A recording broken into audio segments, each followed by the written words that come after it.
Hello friends, మీ జీవితం మీ చేతుల్లో book reading సెషన్కి స్వాగతం. ఈరోజు డే 8 7 క్లాసెస్ అయ్యాయి. ఈరోజు చక్కగా మనము ప్రతిసారి ఈ క్లాస్లో ఈ బుక్ రీడ్ చేసుకుంటున్నప్పుడు అన్నీ తెలిసినవిగానే ఉంటున్నాయి, కానీ చాలా బాగా అనిపిస్తున్నాయి. అవి ప్రాక్టీస్ చేస్తే ఎంత బాగుండు, ప్రాక్టీస్ చెయ్యాలి. ప్రాక్టీస్ చేయడానికి కావాల్సిన ఆ ఎనర్జీ ఏదైతే ఉందో అది మనకు సమకూరినట్టుగా అనిపిస్తుంది. దాన్ని అలాగే స్థిరంగా కంటిన్యూ చేద్దాం. అప్పటికప్పుడు ఉండి తర్వాత పోవడం కాకుండా స్థిరంగా కంటిన్యూస్ గా ఆ మోటివేషన్ ఒక్కసారి మనం విన్న తర్వాత అది ఏదైతే విన్నామో అది మన నరాన జీర్ణించుకొని దాన్ని పాటించడానికి ప్రయత్నం చేద్దాం.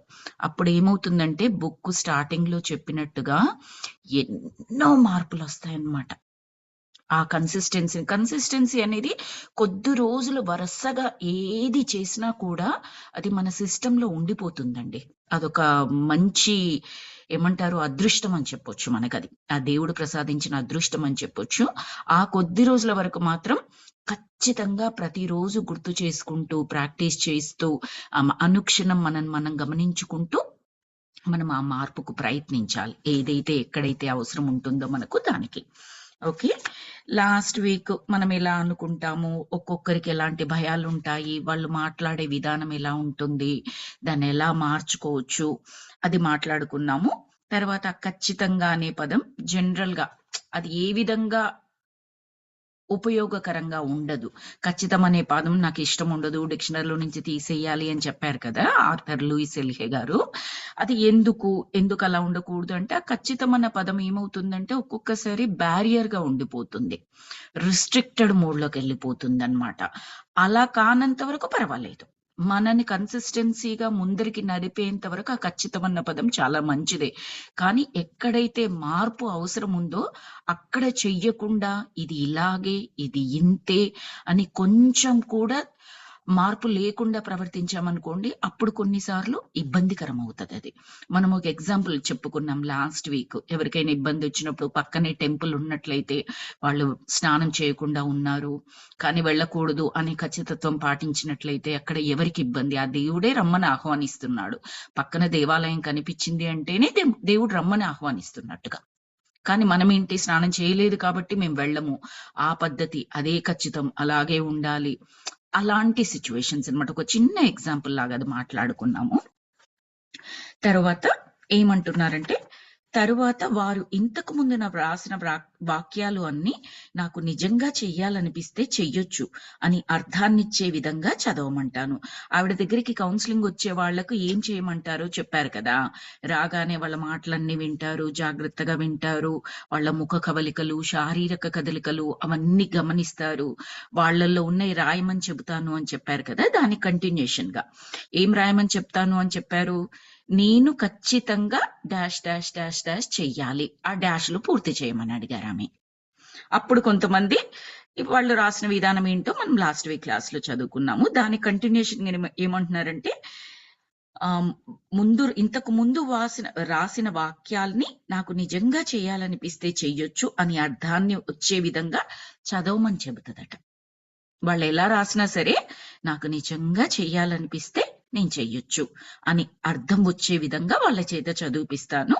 ఇది వారి సమస్యలపై ఒకసారి కొత్త దృక్పథాన్ని చూపిస్తుంది. ఆ మాట ఒక పాజిటివ్ వాక్యం వింటున్నప్పుడు, అంటున్నప్పుడు, పాజిటివిటీని చూస్తున్నప్పుడు, ఫీల్ అవుతూ ఉన్నప్పుడు ఎంతో శక్తి పెరుగుతుంది అనమాట ఇమ్మీడియట్ గా. సరే అది కన్సిస్టెంట్ గా ఉంటుందా లేదా అన్నది పక్కన పెడితే ఇమ్మీడియట్ గా మాత్రం ఆ బూస్ట్ వస్తుంది మనకి. అది చెబుతున్నారు, సరికొత్త దృక్పథాన్ని చూపిస్తుంది. వారలా చదివిన ప్రతి వాక్యానికి కూడా మరి ఎందుకు చేయలేదు అని సున్నితంగా ప్రశ్నిస్తాను. ఫస్ట్ ఏమో వాళ్ళతోనే నాకు నిజంగా చేయాలనిపిస్తే చేస్తాను అని చదివిపిస్తారట. చదివిన తర్వాత ఏమడుగుతారు, మరి ఎందుకు చేయలేదు అలాగా? నెక్స్ట్ స్టెప్ ఈసారి వారిచ్చే సమాధానాలు చాలా భిన్నంగా క్రింది విధంగా ఉంటాయి. అంతకుముందు సమాధానాలు ఇచ్చారు కదా వాళ్ళు, "నువ్వెందుకు ఈ పని చేస్తున్నావు?" అంటే, "మా అమ్మ చెప్పింది. చెయ్యకపోతే మరెలాగా?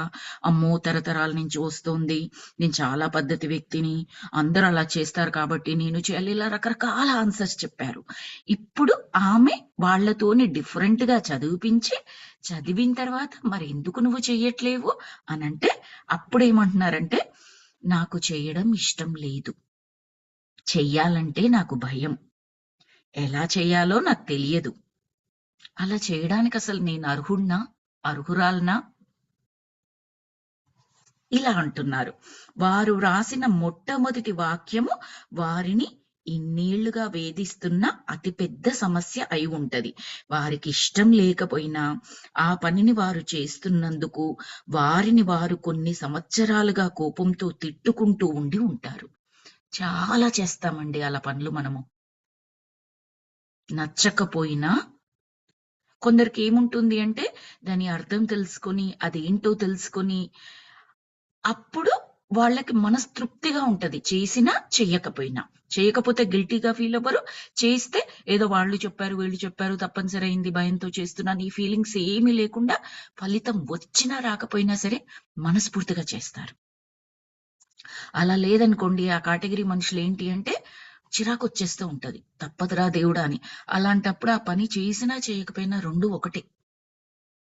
ఎలాంటి ఫలితము ఉండదు యాక్చువల్‌గా చెప్పాలి అంటే. ఏదో కర్మేంద్రియాలతోని పని చేస్తున్నట్టుగా చేసుకుంటూ ఎళ్ళిపోతాం మనం అంతే. సో, ఇప్పుడేమంటున్నారంటే, వాళ్ళతో ఈ వాక్యాల్ని డిఫరెంట్‌గా చదివిపిచ్చిన తర్వాత వాళ్ళలో నుంచి నిజాలు బయటపడుతూ ఉంటాయి. ఇష్టం లేకపోయినా సరే కోపంతో తిట్టుకుంటూ చేసుకుంటారు. అలా చేయడం అసలు వారి ఊహే కానందుకు ఇన్నాళ్ళు వారిని వారే ఒప్పుకొని ఉండకుండా ఉండి ఉంటారు. లేదా ఇతరులెవ్వరైనా వారు ఆ పనిని చేసి తీరాలనే నిర్బంధించి ఉంటారు. వారు ఈ విషయాల్ని గ్రహించి ఆ అంశాన్ని వారు ఖచ్చితంగా చేసి తీరాల్సిన లిస్టులోంచి తొలగించుకుంటారు. వారికి అప్పుడది ఎంత గొప్ప ఉపశమనాన్నిస్తుందో. ఉంటాయి ఫ్రెండ్స్ మనకి. ఇలాంటివి మనందరం కూడా నిత్య జీవితంలో ఎన్నో ఫేస్ చేస్తూ ఉంటాం. అన్నీ పెద్దవారు చెప్పినయి, అన్నీ కూడా అందులో లాజికల్ సెన్స్ ఉంది అన్నట్టుగా ఉండదు. కొన్ని ఎలాగంటే పైకి కవరింగ్ పెద్దవాళ్ళు చెప్పినయనే కవరింగ్ ఉంటది కానీ, పాపం నిజానికి ఆ పెద్దలు ఏవి అలా చెప్పుండరు. మధ్యలో ఎవరో తమ అవసరాల కొరకు, తమ అహంభావాన్ని పెంచుకోవడం కొరకు, అలాంటి వాటి కొరకు మధ్యలో అలాంటివి ఇరికిస్తూ ఉంటారు. అది కొద్ది రోజులకి ఏమైపోతుందంటే, ఇది ఇలాగే అన్న నానుడు మొదలైపోతూ ఉంటుంది. ఒక చిన్న ఎగ్జాంపుల్ చెప్తానిక్కడ. ఇప్పుడు బతుకమ్మ నవరాత్రుల గురించి మాట్లాడుకున్నాం కదా! బతుకమ్మ ఆట ఆడతారు. మీకందరికీ ఒకవేళ మీకు ఆడడం తెలిసినా తెలియకపోయినా చూసే ఉంటారు. గత కొన్ని సంవత్సరాలుగా బతుకమ్మ ఆటకి ఎంత అంటే ఆ సెలబ్రేషన్స్‌కి చాలా ఇంపార్టెన్స్ ఇస్తూ వస్తున్నారు తెలుగు గవర్నమెంట్స్ కూడా. కాబట్టి మీరు టీవీ‌ల్లోనైనా చూసుంటారు. లేదా మీ సిటీస్‌లో చూసుంటారు. దానికొక పద్ధతంటూ ఉంది పెద్దలు చెప్పిన పద్ధతి. మధ్యలో గౌరమ్మని పెడతారు, తులసమ్మని పెడతారు. వాళ్ళ ఇష్ట దైవాన్ని ఎవరనుకుంటారో వాళ్ళని పెడతారు. ఆ బతుకమ్మకు పువ్వులతో పేర్చడానికి ఒక అర్థం ఉంది. ఆ అర్థం తెలిసినా తెలియకపోయినా పేర్చారు. ఆ చుట్టూ ఆ బతుకమ్మకు వంగి నమస్కారం చేస్తూ ఆడవాళ్ళు ఒక వరసలో తిరుగుతూ ఆ పాటలు పాడుకుంటూ చేస్తారు. దానికొక మీనింగ్ ఉంది. రైట్? మనకలా చెయ్యొచ్చినా చెయ్యరాకపోయినా, నడుము ఉంచడానికొచ్చినా మన నడుము పని చెయ్యకపోయినా, వెనకటికి వాళ్ళకున్నంత బలము, శక్తి మనకు లేవు. మనకర్థమైపోతూ ఉన్నాయి. లేవు అనుకుంటున్నాం కాబట్టి కూడా లేవు. అది ఇంకొక విషయము. సో, ఇప్పుడేం చేస్తున్నారు? బతుకమ్మని ఎలా ఆడాలో పక్కన పెట్టండి. ఎలా ఆడకూడదో అలా ఆడుతున్నారు. ఇప్పుడే జస్ట్ 10 మినిట్స్ ముందర ఒక వీడియో చూసాను నేను. లిటరల్లీ. ఏంటంటే, మధ్యలో తులసమ్మని, గౌరమ్మని అలా పెట్టుకున్నారు కదా! బ్యాక్ పెడుతున్నారు. వాళ్ళ బ్యాక్స్ పెట్టారు. వాళ్ళ బ్యాక్స్ పెట్టి ఏదో స్టెప్. ఆ స్టెప్ ఎలా ఉంది అంటే, కాళ్ళతో వెనక్కి తంతున్నట్టుగా ఉంది ఆ స్టెప్ వాళ్ళు. అది చేసి మళ్ళీ ఇన్‌స్టాగ్రామ్‌లోనో ఎక్కడో పోస్ట్ చేశారు వాళ్ళు. ఏమవుతుంది? అరే! ఇదేదో బావుందే స్టెప్పు. దాని వెనక, ముందు ఎందుకాడుతున్నాము, ఏం ఆడుతున్నాము సంబంధం లేదు. ఇలా ఆడుకుంటూ పోతాము. మేము ఒక స్టెప్ తయారు చేస్తాం. మమ్మల్ని చూసి ఇంకొకరు ఒక స్టెప్ తయారు చేస్తారు. ఒక 10 ఇయర్స్ లో, ఒక 5 ఇయర్స్ లో మన నెక్స్ట్ జనరేషన్ కి వచ్చేటప్పటికి బతుకమ్మ అంటే ఏంటో అసలు మీనింగ్ ఉంటుందా? డ్రింకులు పట్టుకొని తాగుతూ కూడా చేస్తారేమో అప్పుడు. సారీ టు సే దిస్, బాధగా అనిపించి చెప్తున్నాను. ఇష్టం వచ్చినట్టు నేను ఇంతవరకు ఇంకా బ్యాక్ పెట్టి ఆడడం చూడలే. ఇదే ఫస్ట్ టైం. రకరకాలుగా కాళ్ళెత్తి, చేతులెత్తి రకరకాలుగా ఆడడం గమనిస్తున్నాను. కానీ ఇంకా వెనక్కి వీపులు బతుకమ్మ సైడ్ పెట్టేసి అలా ఆడడం ఇదే ఫస్ట్ టైం చూడడం. ఇంకొక వీడియోలోనైతే అప్పుడు, ఇప్పుడు అని పెట్టారు. అది కూడా ఇప్పుడే చూశాను నేనది. ఒకప్పుడు ఎలా ఆడారు, ఇప్పుడు జుట్లన్నీ వీరబోసుకున్నట్టు పెద్ద పెద్ద జుట్లు, నేను చిన్న జుట్లు కాదు చెప్పేది. ఒక పూనకం వస్తే ఊగుతారే, అలా ఊగుతున్నారు ఆ వీడియోలో. దీన్ని తీసుకెళ్ళి మన ముందు తరాల వాళ్ళు, మన పెద్దవాళ్ళు ఇలాగే చెప్పారు, ఇలాగే చెయ్యాలి అని చేశారనుకోండి, అది నిజంగా పెద్దవాళ్ళు చెప్పిందా అది? కాదు కదా! మార్పొచ్చింది కదా! రాకూడని మార్పు వచ్చింది. ఎక్కడ? మనకు తెలియక, తిన్నది అరక్క, ఎలా బిహేవ్ చేయాలో తెలీక అలా చేయడం వల్ల. అలాంటివి మన పెద్దలు చెప్పినవి మార్చి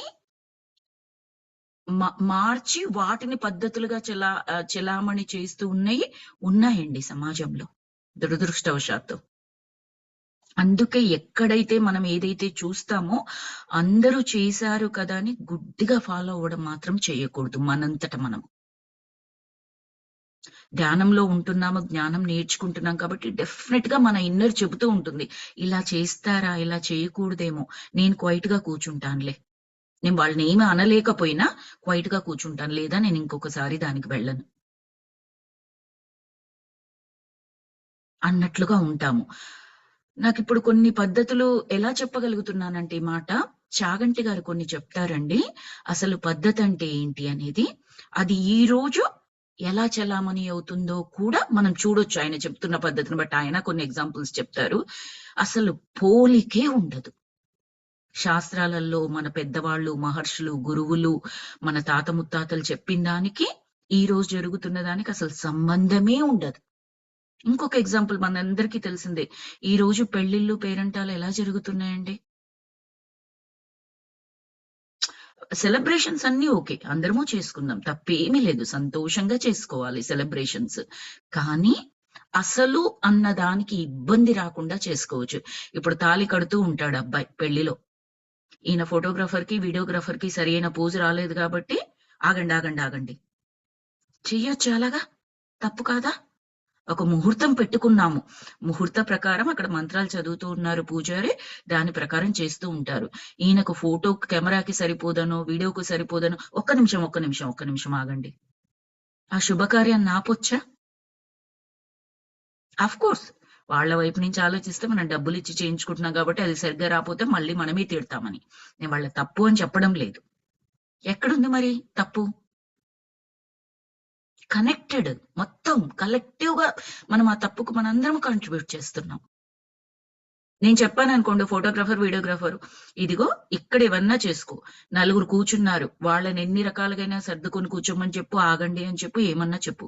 నేను తాళి కట్టేటప్పుడు, పూజారి ఏవైనా సాంప్రదాయకబద్ధమైనవి చేయిస్తున్నప్పుడు ఎలా నువ్వు తీయగలవో అలాగే తియ్యి. అక్కడ స్టాప్ అని నువ్వు చెప్పకు. మేమందరము నిలబడి ఫోటోకు పోజ్ ఇద్దామనుకుంటున్నాం. అప్పుడు చెప్పు. నాకు మంచి ఫోటో రావాలి గదా! Group photo. నాకక్కడే చెప్పు. అంతేకాని తలంబ్రాలు పోసుకుంటుంటే, జీలకర్ర బెల్లం పెట్టుకుంటుంటే, అగ్నిహోత్రం చుట్టూ తిరుగుతూ ఉంటే, ఆగండి, ఆగండి, ఆగండి. నేను స్టెప్పులు తీయలేదు. 7 స్టెప్పులు తీస్తాను. అలా చెప్పొద్దు. పేరెంట్‌గా నా బాధ్యత. అలాగే నా సెలబ్రేషన్స్‌ని క్యాప్చర్ చేయమని చెప్తున్నాను. ఎక్కడ? ఎక్కడ నీకు కుదిరితే అక్కడ స్టాప్ చేసుకొని అది చేసుకో. వద్దనట్లేదు. వచ్చిన గెస్ట్‌లు వాళ్ళందరూ ఉంటారు. తీసుకో. మంచి మంచి ఫోటోలు తీసుకో.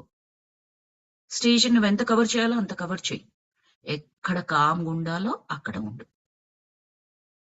అప్పుడేమవుతుందండి, వాళ్ళకి కూడా ప్రెషర్ ఉండదు కదా! ఒక ఫోటో అన్నీ కరెక్ట్‌గా యాంగిల్‌లో రావు.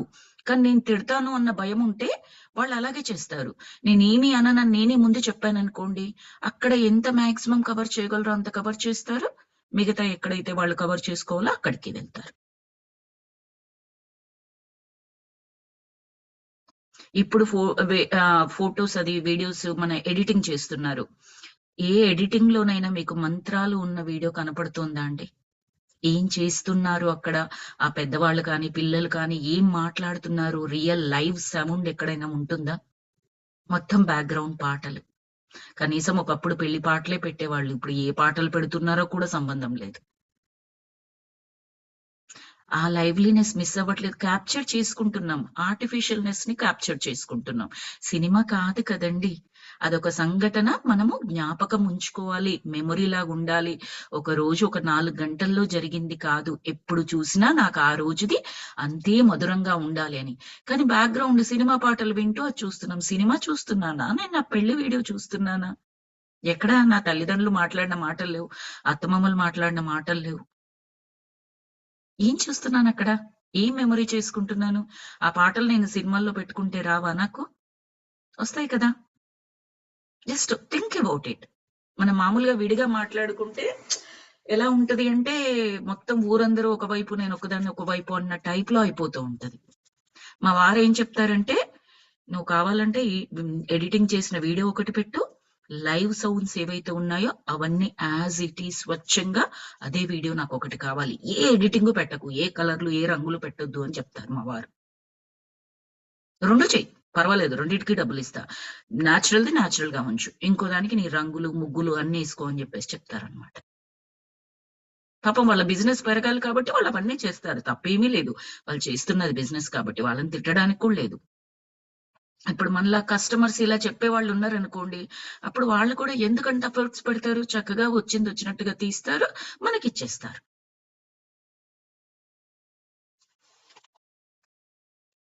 సో, అది కూడా అలాంటివి ఎన్నో జరుగుతున్నాయండి. ఇది కూడా చాగంటి గారు చెప్పిందే చాలా సార్లు ఈ పెళ్లి గురించి. ఆహ్, వీడియోలో ఆ వీడియోలో వెనకాల వీపులొస్తూ ఉంటాయి, అవొస్తూ ఉంటాయని జెప్పేసి పక్కకి జరగమండము. అది రకరకాలుగా చెప్తారులెండి ఆయన. సో, అవి వాళ్ళు చెప్పేవి పద్ధతులు మనం పాటించాల్సినయి. గుర్తుపెట్టుకోవాల్సినయి. అర్థం తెలిసినా, తెలియకపోయినా తెలుసుకుంటే చాలా మంచిది. తెలియకపోయినా కూడా.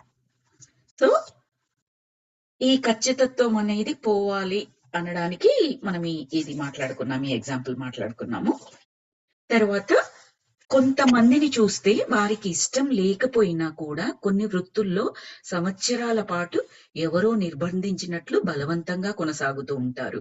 ఎందుకంటే వారి తల్లిదండ్రులు వారిని డాక్టర్ కావాలనో, లేదా ఇంజినీర్ కావాలనో, లేదా ఇటువంటిదే ఏదో కావాలని నిర్ణయించి ఉంటారు తల్లిదండ్రులు. మన బంధువులతోనూ, లేదా చుట్టుపక్కల వాళ్ళతోనూ మనల్ని పోల్చి వారు మనకన్నా తెలివైన వారనో, లేక ధనవంతులనో మన పెద్దలు మనతో చెప్పినప్పుడు మనం ఎన్ని సార్లు మనల్ని మనం తక్కువగా భావించుకుని బాధపడ్డామో గుర్తుకు తెచ్చుకోండి. ఇది కూడా చాలా కామన్‌గా జరిగేది. ఇది కూడా కైండ్ ఆఫ్ మన పేరెంట్స్ జనరేషన్ నుంచే కాస్తగా ప్రబలడం జరిగింది. నాకు గుర్తున్నంత వరకు మా గ్రాండ్ పేరెంట్స్, అమ్మమ్మ, నానమ్మల కాలంలో ఇలా ఉన్నది తక్కువ పోలికనేది. పోలిక చేసినా కూడా డిఫరెంట్‌గా ఉండేది. అర్థం పర్థం లేకుండా ఏమంటారు? నక్కను, కుక్కను పోల్చడం కాదు. పోలిస్తే 2 నక్కల్ని పోల్చారనుకో ఒక అర్థం ఉంటది. ఇప్పుడైతే అసలు పోలికనేది ఎలా వచ్చేసిందంటే, ఇంత చదువుకొని అమెరికాలో అందరూ చదువుకున్న వాళ్ళే కదండీ! ఇండియాలో అంటే బోత్ ఉన్నారు. ఇప్పుడు చాలా తగ్గిపోయింది నిరక్షరాస్యుల సంఖ్య. చాలా మంది చక్కటి విద్య ఉన్నది. ఇక్కడికైతే వచ్చిన వాళ్ళైతే ఖచ్చితంగా చదువుకొని ఉన్నవాళ్ళు. ఎంతమందినో పేరెంట్స్‌ని చూసాను. నా కూతురు లేదా కొడుకు డాక్టరే చదవాలి. డాక్టర్‌కి మాత్రమే డబ్బులొస్తున్నాయి. ఈ ఇంజినీర్సు, సాఫ్ట్‌వేర్ ఏమొస్తాయి? 100,000, 120,000 దేనికి సరిపోతాయి? ఒద్దొద్దొద్దు. పాపం ఆ పిల్లలకి ఆ బయాలజీనో, జువాలజీనో ఇష్టమే ఉండదు వాళ్ళకి. లేదు అదే చదవాలి. ఖచ్చితంగా చెప్పి చేయిస్తున్న వాళ్ళు కూడా తెలుసు. పాపం ఆ పిల్లలు మొదలు పెడతారు. ఇక్కడ అవకాశం ఉంది కదా! వాళ్ళు డిగ్రీలో కాలేజ్‌కెళ్ళిన తర్వాత చేసినప్పుడు కూడా 1 ఆర్ 2 ఇయర్స్ చదివిన తర్వాత దాని నుంచి డ్రాప్ ఔట్ అయిపోయి మళ్ళీ డిఫరెంట్ కోర్సెస్ తీసుకుంటారు. మొత్తం కాలేజ్ అయిపోయి కూడా మళ్ళీ డిఫరెంట్ కోర్స్‌కెళ్ళిపోతారు. టర్న్ తీసుకుంటారు. చాలా మంది తీసుకుంటారు. డాక్టర్ ఏదైనా సరే ఏది కూడా ఈజీ కోర్స్ అనేది ఏమి ఉండదండి అందులో. ఇప్పుడు మ్యాథ్స్ అస్సలు రాని వాళ్ళని తీసుకొస్తాను. నువ్వు సాఫ్ట్‌వేర్ అదే మన ఇంజినీరింగ్ కోర్స్ చేయమంటాను. ఈజీ అవుతుందా వాళ్ళకి? కాదే. బయాలజీ, జువాలజీ చాలా బాగా చదవగలరు. వాళ్ళకి డాక్టర్ కోర్స్ ఈజీ అవుతుంది. ఎలా చెప్పగలం ఈజీ అవుతుంది, లేదు అని చెప్పేసి? ఆ కిడ్‌కి ఏ సబ్జెక్ట్ ఇంట్రెస్ట్ ఉంది? దేంట్లో టాలెంట్ ఉంది? ఏం కావాలనుకుంటున్నాడు? ఏం అవగాహన ఉంది? దాన్ని చూసుకోవాలి. డాక్టర్‌కి మిలియన్స్ ఒస్తాయి. నువ్వు డాక్టర్‌కి అయ్యి తీరాల్సిందే. ఏమైనా అంటే వాళ్ళ గురించే చెబుతున్నాం కదా! ఇంకేం మాట్లాడతామండి?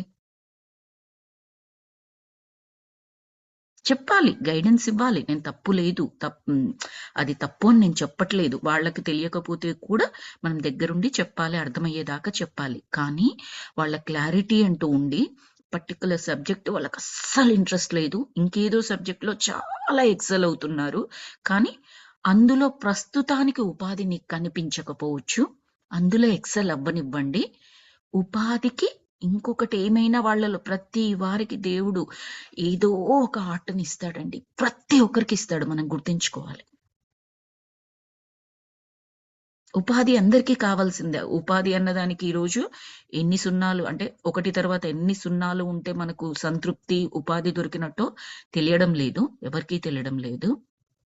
ఒకప్పుడు ఒక్కరు జాబ్ చేస్తే ఇంట్లో ఇద్దరు పిల్లలు, తల్లి, తండ్రి ఉన్నప్పుడు ఒక్కరు జాబ్ చేస్తే కాస్త చూసుకొని ఖర్చు పెట్టుకుంటే పర్వాలేదు. బానే ఉండేవాళ్ళు. అమెరికాలో చెప్తున్నాను. ఇప్పుడు ఇద్దరు జాబ్ అయిపోయింది. ఇప్పుడైతే కరోనా తర్వాత ఇద్దరు జాబ్ చేయడం కాదు, మళ్ళీ ఇద్దరు సైడ్ బిజినెస్‌లు. అయినా కూడా సరిపోవట్లేదు. ఆ పిల్లలకి ఏదో హాస్టల్ ఖర్చులు, కాలేజ్ ఖర్చులు పెట్టాలప్పుడు ఇంతనా? ఇంతనా? ఇంతనా? అని అంటున్నారు. ఉన్నది నలుగురు, 2 జాబులు, 2 బిజినెస్‌లు. సరిపోవట్లేదు మనకి. మనం చూసుకోవాలది. ఏంటి? ఎక్కడ ఉంది? ఎక్కడ చూసుకోవాలి? ఏం తేడా జరుగుతోంది? ఏం కావాలి? తెలియడం లేదండి. ఆ క్లారిటీ ఉండడం లేదు మనకు. ప్రతి విషయంలో ఎక్స్‌ట్రీమిటీస్‌కెళ్ళిపోతున్నాం. జాగ్రత్త, ముందు చూపు, భవిష్యత్తు అనుకుంటూ ఏం చేస్తున్నామో కూడా తెలియట్లేదు. మరీ నాకు కరోనా అప్పటినుంచి అబ్జర్వ్ చేస్తుంటే మాత్రం చాలా ఎక్స్‌ట్రీమిటీస్ కనిపిస్తున్నాయి ప్రతి దాంట్లో కూడా. నేనున్న జాక్సన్‌విల్ సిటీలో మాత్రం చాలా తక్కువ మందండి. కేవలం 2 జాబులతో ఆ ఇల్లు రన్ అయ్యేది. 2 జాబులు లేదా వర్క్ ఫ్రమ్ హోములు కాబట్టి ఒకరు 2 జాబులు చేయడం, 3 జాబులు చేయడం లేదా సైడ్ బిజినెస్‌లు. లేడీస్ అయితే వాళ్ళకు నచ్చిన దాన్ని అది పెంచుకోవడం తప్పేమీ లేదండి. వాళ్ళకొక హాబీ ఉంది. దాని మీద వాళ్ళు సంపాదించుకున్న దాన్ని హాబీని మామూలుగా ఏమీ తప్పు లేదు. నేను ఆ విధంగా మాట్లాడడం లేదండి. ఎందుకంటే జాబ్ చేస్తూ ఉంటాము. ఇప్పుడు నాకు కుట్లు, అల్లికలు ఇష్టము అనుకుందాము. చాలా ఇష్టము. ఇక్కడెవరికీ రావు. పాపం వాళ్ళకేవైనా చిరిగిపోయినవి లేదా కుట్లల్లో పోయినవి ఉంటే పక్కన పెట్టేస్తారు. నేను దానికి వాళ్ళకి హెల్ప్‌గా చేయొచ్చు. అట్ ద సేమ్ టైమ్ నాకు సైడ్ మనీ వస్తుంది. That's okay. ప్రాబ్లమ్ లేదు. అలా చెప్పట్లేదు నేను. మనీ సంపాదించడం కొరకు మాత్రమే నేను ఖచ్చితంగా చెయ్యాలి. పక్కవాళ్ళు చేస్తున్నారు. ఇది సరిపోదు. ఇంకా కావాలి అనుకుంటూ ఓన్లీ ఫర్ దట్ గ్రీడీనెస్ మనకున్నా కూడా చేస్తున్నామనుకోండి. ఆ కేసెస్‌లో మాత్రమే చెప్తున్నాను. వాళ్ళు వాళ్ళ పిల్లలకి ఎలా టైం పెడుతున్నారో కూడా తెలియడం లేదండి నాకు. అంత చేసి ఆ కాలేజ్‌కి మళ్ళీ స్కాలర్‌షిప్ ఆ కిడ్‌కి రాలేదనుకోండి, మళ్ళీ తిట్టేస్తున్నారు. అదిగో ఆ అబ్బాయికొచ్చింది, ఈ అమ్మాయికొచ్చింది. నీకు స్కాలర్‌షిప్ రాలేదు. 20,000 పెట్టాలి, 40,000 పెట్టాలి. పాపం వాళ్ళు చదివారు. మంచి కాలేజ్‌లో వాళ్ళకొచ్చింది సీటు. అక్కడ 70,000 నేను పెట్టను. ఉంటాయి బ్యాంక్‌లో. మిలియన్స్ ఉంటాయి. పెట్టను. పెట్టడం వేస్ట్. నువ్వు ఖర్చు పెట్టాల్సిన దగ్గర ఖర్చు పెట్టకపోతే నీకు సంపాదన ఎందుకు అంత? యాహ్! చెప్పండి స్వప్న గారు. హ్మ్. నేను నెక్స్ట్ అదే అనబోతున్నా అండి. ఇంత చేసి మరి ఇంకా పిల్లలతో వాళ్ళేం స్పెండ్ జేసినట్టు అని అస్సలు అర్థం మీరే కావట్లేదండి. నేను బయట ఫ్రెండ్స్‌తో ఒక్క జాబ్ మాట్లాడుతున్నప్పుడు చేస్తేనే అంటాను. వాళ్ళతో అంత స్పెండ్ చేయలేము. చెయ్యలేము. అలాంటిది నాకిప్పటికి మా అబ్బాయి సెకండ్ అబ్బాయి 5 ఇయర్స్ వాడు స్కూల్‌కెళ్తున్నప్పుడు స్టార్ట్ చేశానండి. నేను మా హ్మ్. హస్బెండ్‌కి ముందే చెప్పాను. నేను జాబ్ చేస్తా but when it is needed. If it is not needed I don't want to do a job అని అప్పుడే చెప్పాను. పెళ్లి కాకముందు అడిగినప్పుడే చెప్పాను. తర్వాత ఇలాగ మనకి వీసా ఇష్యూస్ అలా ఉంటాయి. నేను మా అబ్బాయి పుట్టక ముందరే జాబ్ చేయాల్సిన అవసరం నాకనిపించింది. అర్థమైంది. కానీ మా అబ్బాయి పుట్టాడు. పుట్టగానే చెప్పాను. ఎలాగైనా సేవ్ చేసుకుందాము. అక్కర్లేనివి తీసేసుకుందాము. ఇద్దరము చక్కగా సిస్టమాటిక్ గానే ఉంటాం మేము. సో, వాడు స్కూల్‌కెళ్ళేంత వరకు నేను స్టార్ట్ చేయను అని చెప్పిన. వాడు కిండర్‌గార్టెన్ ఎళ్ళాడు. అప్పుడు చేశాను కానీ ఇప్పటికి నాకు గిల్ట్ ఫీలింగ్ ఉంటది. మా అమ్మాయితో 8థ్ గ్రేడ్ వరకు కూర్చొని దాని సబ్జెక్ట్స్ అన్నీ నాకు తెలిసేవి. వీడిది నాకు తెలీదు. నాకు గిల్ట్ అనిపిస్తా ఉంటది. కానీ వాడు స్కూల్‌కెళ్ళేవాడు. 8:00 ఇంట్లో నుంచి బయలుదేరితే మళ్ళీ 3:34కి వచ్చేవాడు. నేను 5:00 నేనొచ్చేదాన్ని. బట్ స్టిల్ నేను వాడితో కూర్చోలేకపోయానే అని చెప్పేసి అనిపిస్తూ ఉంటదనమాట. ఇప్పుడు వీళ్ళు పొద్దున జాబ్ చేసి, ఈవినింగ్ ఈ బిజినెస్‌లు చేసి మరెప్పుడు కూర్చుంటారు? ఎప్పుడు టైమ్ స్పెండ్ చేస్తారు? పోనీ డబ్బులు సంపాదించారు గదా! వాళ్ళకి దగ్గర ఖర్చుంది. ఆ ఖర్చు సరైన ఖర్చే అనుకుందాం. కొంతమందికి ఇప్పుడు మన ఇండియాలో ఐఐటీ‌ల్లాగా ఇక్కడ ఉంటాయి కదండీ! కాలేజెస్ ఉంటాయి కదా! టాప్ మోస్ట్ కాలేజెస్ ఉంటాయి. ఆ కాలేజెస్‌లో సీటొచ్చినా కూడా చాలా ఎక్స్‌పెన్సివ్ అన్నమాట అది. మామూలు వాళ్ళైతే ఒక్క జీతం ఉన్న వాళ్ళు నో వే అండి. 2 జీతాలున్నా కూడా చాలా కష్టమే. అంత అమౌంట్ పెట్టడం it's not easy. Second salary మొత్తం వాళ్ళకే ఎళ్ళిపోతుంది. అందులో డౌటే లేదు. ఈ బిజినెస్‌లు ఇవన్నీ చేస్తూ ఉన్నప్పుడు కూడా నువ్వలాగే లెక్కలు పెట్టావనుకో, అంత మంచి కాలేజ్‌లో సీట్ సంపాదించారు పిల్లలు. ఇంకెందుకు డబ్బులు? అవి యాహ్! చాలా చాలా వెరీ గుడ్ కాలేజెస్ అన్నమాట. Top most colleges. దానికంటే ముఖ్యం గూడా ఇంకొక పాయింట్ ఉందండి యాక్చువల్లీ. ఇప్పుడు ఎప్పుడే కానీ "మొక్కై ఒంగంది మానై ఒంగదు." అది అవును. నిజమే. ఉట్టి అవును. మాట కాదది. హ్మ్. ఏదైనా సరే బాండింగ్ అనేది అది చిన్నగున్నప్పటి నుండే ఉండాలన్నమాట. అవును. కరెక్ట్ టైమ్‌లో ఆ బాండింగ్ లేకపోయేసరికి ఆ గ్యాప్ చాలా పెరిగిపోతది. హ్మ్. తర్వాత మనం ఎంత చూపించినా వాళ్ళు కనెక్ట్ అవ్వలేరు. అవును. అవును. అంతే గదా! అది ఏ ఏ టైమ్‌లో ఎలా బాండ్ చేసుకోవాలో అలా చేసుకోవాలి. ఏ టైమ్‌లో ఎంత టైం పెట్టాలో అది అంత పెట్టాలి. పెట్టాలి. హ్మ్. ఇప్పుడు సర్టెన్ ఏజ్ ఒచ్చాక అంత అట్ అట అంత అటాచ్‌గా ఉండనవసరం లేదు. హ్మ్. లేము కూడా అప్పుడు. అవును. పెద్దగయ్యే అవును. కొద్దీ వాళ్ళకి ఫ్రెండ్స్ పెరుగుతారు. మనం అలా ఉంటే వాళ్ళు విసుక్కుంటారు అప్పుడు. ప్లస్ టూ మచ్ ఇన్‌ఫ్లూయెన్స్ కూడా గైడెన్స్ ఇవ్వొచ్చట. సద్గురు చెప్పారిది. టూ మచ్ ఇన్‌ఫ్లూయెన్స్ నువ్వు ఎక్కడి వరకైతే ఆయన మంచి థియరీ కూడా చెప్పారు. మనకు మనకు వర్క్ అవ్వదులే కానీ 12, 12, 12, హ్మ్. 12 అని ఫస్ట్ 12 ఇయర్స్, తర్వాత 12 ఇయర్స్, తర్వాత 12 ఇయర్స్ నాకు ఆ వీడియో పేరు గుర్తుకు లేదు. ఎలా ఏంటి, షష్టి పూర్తి అంటే ఏంటి, ప్రతి స్టేజ్ గురించి ఆయన చాలా బాగా చెప్పారు సద్గురు అందులో. 12 సంవత్సరాల వరకు కంటికి రెప్పలాగుండి కావాల్సిన గైడెన్స్ అంతా ఇవ్వచ్చు మనం. అప్పటి వరకు బిల్డ్ హ్మ్. చేసేయాలి. ఆ తరువాత వాడు చూసుకుంటాడు. ఎక్కడ నీవు చెప్పాల్సిన అవసరం ఉందో వాడు అడిగినప్పుడు ఆ గైడెన్స్‌ని ఇవ్వొచ్చు. వాళ్ళకు తెలియకుండా వేరే దారిలో వెళ్తున్నప్పుడు కూడా నేను తల్లిని, నేను తండ్రిని అధికారంతో చేస్తానని కాకుండా నేను తల్లిని, నాకు బాధ్యతుంది. వాడు ఇక్కడున్నాడు. వాడి స్థితికి తగ్గట్టుగా నేను గైడ్ చేస్తాను. వాడి మంచి కొరకు. నా అహం చల్లార్చుకోవడం కొరకు కాదు. సమాజంలో మిగతా వాళ్ళతో పోల్చి వీడక్కడ లేడు కాబట్టి గైడ్ చేయడం కాదు. అలా కాదు. వాడు ఉన్న పరిస్థితికి ఎలా గైడ్ చేయాలి? ఏంటి? అది చూసుకొని బాధ్యతగా చేయగలగడం మాత్రమే. ఇంకా తర్వాత పదే పదే వేళ్ళు పెట్టడము, పెళ్ళిళ్ళు అయిన తర్వాత కూడా మనకు చాలా కామన్. పిల్లల పెళ్ళిళ్ళు అయిపోతాయి కానీ, ఆ సంసార బాధ్యతంతా ఈ తల్లిదండ్రులు మోస్తూ ఉంటారు. ఇటు కొడుకుదైనా, అటు కూతురిదైనా. చాగంటి ఎంత చెప్తారో. ఒక్కసారి పిల్లలకు పెళ్ళిళ్ళయిపోయాయి. వేలు పెట్టొద్దు. ఇంక గరికపాటైతే తిట్టే చెప్తారు. వేలు పెట్టకండి. వాళ్ళు ఏదైనా సలహా కొరకొచ్చారు. తప్పకుండా చెప్పండి. మీ అనుభవం, జ్ఞానం కావాలని అడుగుతున్నారు. తప్పకుండా చెయ్యండి. కానీ నువ్విలా చెయ్యి, అలా చెయ్యకు, ఇదే చెయ్యాలి, అదే చెయ్యాలి. ఇంకా 25 ఏళ్ళు, 30 ఏళ్ళు వచ్చిన తర్వాత వాడు ఏ జాబ్ చేయాలి, వాడు ఏది చేయకూడదు, ఎలా ఉండాలి, అవన్నీ ఇంకా ఆ లోపలే చెప్పేసుకోవాలి. ఇంకా నువ్వు చెప్తున్నావంటే నీది తప్పన్నట్టు. నువ్వు చెప్పాల్సిన టైంలో చెప్పలేదన్నట్టు. ఇద్దరు పెద్దవాళ్ళ మధ్యలో ఆ సలహాలు జస్ట్ ఇచ్చుకుంటూ గైడెన్స్ ఉంటే వరకు. చాలా మెస్ అయిపోతుంది కదండీ హ్మ్. లైఫ్స్ అవి. యాహ్! గైడెన్స్ లాగా ఇవ్వాలి. గైడెన్స్ అవసరం ఉన్నంత వరకు, అవసరం లేకపోతే వేలెట్టొద్దు అంటాడాయన.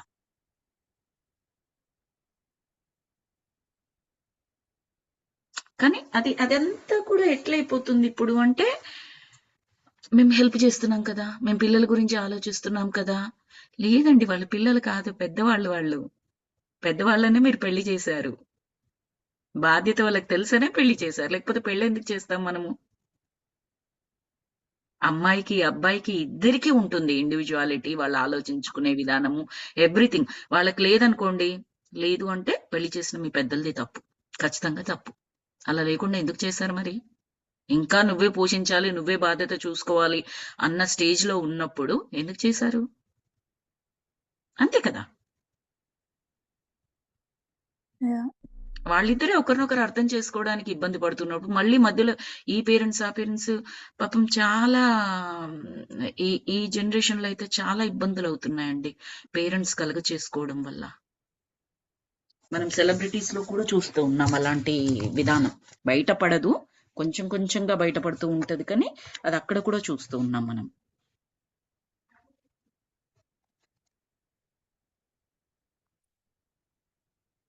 సో, అది మన టాపిక్ ఎక్కడికో ఎళ్ళిపోయింది. ఓకే. యాహ్! యాహ్! సో, మనను మనం తక్కువగా భావించుకోవద్దు అని కూడా చెప్తున్నారు. ఖచ్చితంగా మీరు చేసే తీరాలి అని మిమ్మల్ని మీరు నిర్బంధించుకున్న నిర్ణయాలను లేదా ఇతరులచే మీపై మోపబడిన నిర్ణయాలను తక్షణమే వదిలిపెట్టేసి హాయిగా స్వతంత్రులైపోండి. ఇంకా ఇలాంటివి మీలో ఎన్ని ఉన్నాయో వెతికి మరీ వదిలిపెట్టండి. ఏవున్నాయో వెతికి మరీ వదిలిపెట్టండి. ప్రతి ఒక్కరికి డిఫరెంట్ డిఫరెంట్‌గా ఉంటాయి. అవేంటి? మనల్ని మనం లోనికి చూసుకొని ఏమున్నాయి? నాకు నచ్చకుండా, అర్థం లేకుండా జస్ట్ చెప్పారు కదా అని, లేదా భయంతోనో, లేదా ఇంకేదో సమాజం ఫోర్స్‌తోనో, పక్క వాళ్ళతో పోల్చుకొనో ఏమేమి ఉన్నాయి మనలో.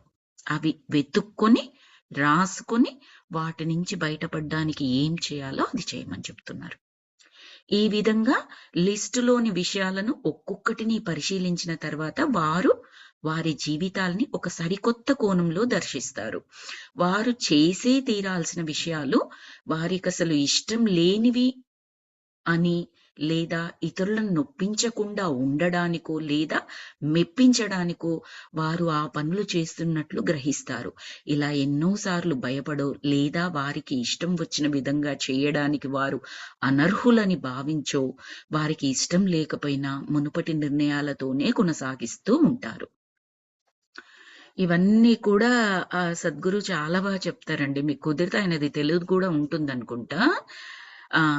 ఫాలో అవ్వడానికి ప్రయత్నించండి. స్వతంత్రత అంటే ఏంటో, మనం స్వతంత్రత అంటే ఇప్పుడు ఒక జైలు వెనకాల మనిషి శరీరాన్ని తీసుకెళ్ళి పెట్టి జైలు నుంచి బయటికి తీసుకొస్తే విడుదల అని అంటాం కదా! అది కాదండి. మనం మన మనస్సుని, ఆలోచనలని, పనులని ఎన్నింటినో అలాంటి జైలు గోడల మధ్యలో బంధిస్తూ ఉంటాం. మనమే. ఒక్కసారి ఒక్క సమస్య తీసుకొని, దాన్ని క్షుణ్ణంగా పరిశీలించుకొని, అది అవసరమైందా? ఇష్టమైందా? చెయ్యాల్సిందా? గమనించుకొని చేయగలిగితే కంప్లీట్ చేయండి. దాన్ని అంటే దాని వెంట ప్రయాణించండి. అవసరం లేదు, ఎవరి కొరకో చేస్తున్నారు, మీనింగ్ లేదు, ఇలా ఏమి అనిపించినా కూడా దాన్ని హాయిగా వదిలిపెట్టేసేయండి. పంజరంలో నుంచి చిలకను వదిలిపెట్టేసినట్టుగా. ఎంత హాయిగా అనిపిస్తుందో, ఎంత బరువు తగ్గినట్టు అనిపిస్తుందో గమనించుకోండి మీరు. మీరు చేసి చూడండి. ఒక చిన్నది తీసుకొని. మనందరికీ ఉంటాయి. ఖచ్చితంగా ఉంటాయి. నేను కొన్ని ఇంతకు ముందు భయంతో, నాకు తెలుసు అది భయంతో అని. చెయ్యకపోతే అన్న భయంతో. పెద్దవాళ్ళు అది కాదు. మామూలుగా దేవుడు రిలేటెడ్ ఇలాంటివి ఉంటాయి కదండీ! అవేం తెలవదు మీనింగు. నేను చెప్పాను కదా! నాకు చిన్నగున్నప్పటి నుంచి నాకు ఆ అర్థం తెలిస్తేనేమో నేనింక దాన్ని మర్చిపోను. కంటిన్యూయస్‌గా చేస్తాను. No matter what. లేకపోతేనేమో పెద్దవాళ్ళు చెప్పారు కదా! అని చెప్పేసి యాజ్ ఇట్ ఈస్‌గా చేసేస్తాను. కానీ ఆ భయంతో. అలా చేసేదాన్ని నేను. చాలా మైండ్‌లో రణరంగంలాగుండేది. ఇప్పుడు వాటిల్లో ఒక్కొక్కటి ప్రోగ్రెస్ కనపడుతోంది. ఆ మైండ్‌లో రణరంగం లేదు. నేనది చేసినా, చెయ్యకపోయినా. మెయిన్ మనకు చెయ్యకపోతే అన్న భయముంటది కదా! ఆ భయమనేది ఒక్కొక్కటిగా గమనించుకోగలుగుతున్నాను నేను.